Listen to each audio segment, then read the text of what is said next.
મોરબી જિલ્લાના ટંકારા તાલુકાના મેઘભર ઝાલા ગામે સનસનાટી મચાવનાર કાકા ભત્રીજાના ડબલ મર્ડર કેસમાં પોલીસે ગણતરીના કલાકોમાં જ બંને આરોપીઓની ધરપકડ કરી લીધી છે। જમીન માપણી જેવી સામાન્ય બાબતે બે સગા ભાઈઓ દ્વારા કાકા ભત્રીજાની ઘાતકી હત્યા કરવામાં આવી હતી। આ ચકચારી ઘટના અંગે ટંકારા તાલુકા પોલીસ સ્ટેશનમાં જ ફરિયાદ નોંધાઈ હતી, જેને લઈ પોલીસે ત્વરિત કાર્યવાહી હાથ ધરી હતી। પોલીસે ગુનાના મુખ્ય આરોપીઓ મહાવીરસિંહ ઝાલા તથા તેજપાલસિંહ ઝાલાને ઝડપી પાડી કાયદાના સિકંજામાં લીધા છે। હાલમાં ધરપકડ કરાયેલા બંને આરોપીઓને નામદાર કોર્ટમાં રજૂ કરી તેમના રિમાન્ડ મેળવવા માટે પોલીસે આગળની કાયદેસરની તજવીજ હાથ ધરી છે।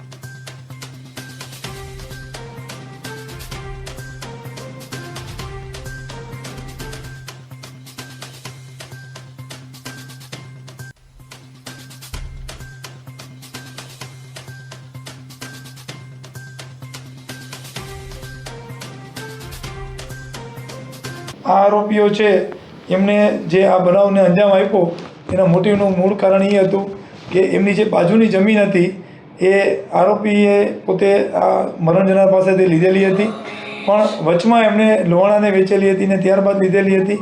આ જે છે મૌખિક સોદો થયેલ હતો।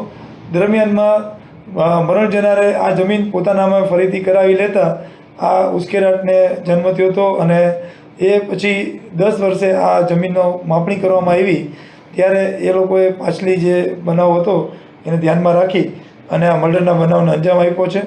જેમાં આ જે બે આરોપીઓ છે પૈકીના મહાવીરસિંહ છે એ પોતે એસટીમાં નોકરી કરે છે અને ચાલુ ફરજે પોતાની બસ મૂકી અને ત્યાં આવી અને એને હત્યાને અંજામ આપ્યો।